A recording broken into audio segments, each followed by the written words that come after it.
media, always diseased, have progressed from mischief into depravity. Various states are attempting to mandate that their schools teach critical race theory, that is, racism, and elected leaders on the coasts have resigned their cities to thuggery and ruin. The left challenges the enraged, astonished, or grieving to give it a name, that is, to claw back sufficient distance and equanimity to think beyond retail affronts and dare to name the wholesale assault. Its name is incipient dictatorship, and should the left be allowed to steal another election, they will not be put to the task of doing it again. Savagery appeased can only grow. As any know who have been involved in an abusive home, a vicious divorce, or the dissolution of a toxic partnership. There are two sides to the story, only in those in which we are not directly concerned. Then there is only one, and that the truth must always lie somewhere in between was disproved by Solomon himself. Sometimes it does and sometimes it does not, which is why we have rules for debate, one of them our Constitution. But how may a debate, a discussion, a trial, an election, take place in which one side rejects not its opponent's position but his right to exist? When there is no answer to the question, the rational being must learn to ask a different question. My question, watching my beloved American democracy and culture dissolve, was, what can I do? I found no answer. But I realize, a year on, that a different question has brought me closer to peace.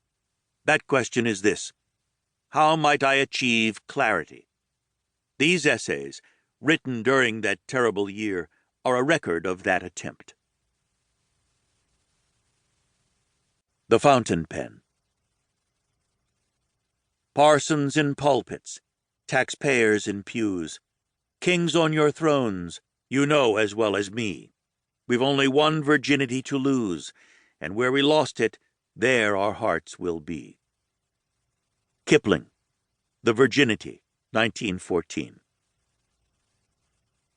I write with a fountain pen. I bought it on Lexington Avenue in New York, December 31st, 2000. I've had ink on my hands most of my life. I grew up with ink on my hands. The oak and iron desks in the 1950s Chicago public schools still held the glass inkwell, and there was then a debate about allowing students to hand in assignments written with the newly invented ballpoint pen. I was the editor of my high school newspaper. I wrote the whole thing and set it in type on a wooden compositor's stick. The type came out of a California box, so named because it was the basic, portable set of characters carried by the pioneers who headed west to find a likely spot and set up a newspaper. Mark Twain set type out of a California box, a process not at all different from that used by Johannes Gutenberg. I portrayed Gutenberg for the West German Pavilion at Expo 67, the Montreal World's Fair. I was dressed in what I suppose was 15th century fashion and worked an 1800 model of his 1439 invention, inking a block and pulling sheets from the press, happily covered in ink. The Park Forest Star in Illinois took notice of my sports articles in the high school paper and hired me to cover high school sports in the area. I was paid $4 an article, my first income as a writer, 60 years ago.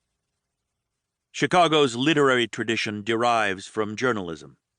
Dreiser was a newspaperman, as were Carl Sandburg, Eugene Field, Ida B. Wells, who was born into slavery and dedicated her life to the eradication of racism, Frank Norris, who called out the trading pit and the railroads, and, of course, Ben Hecht.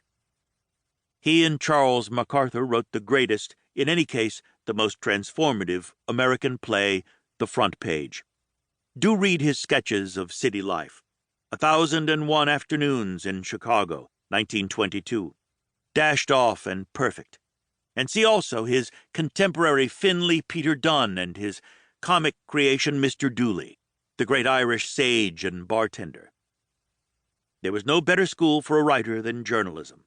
One learned on the instant, or got out.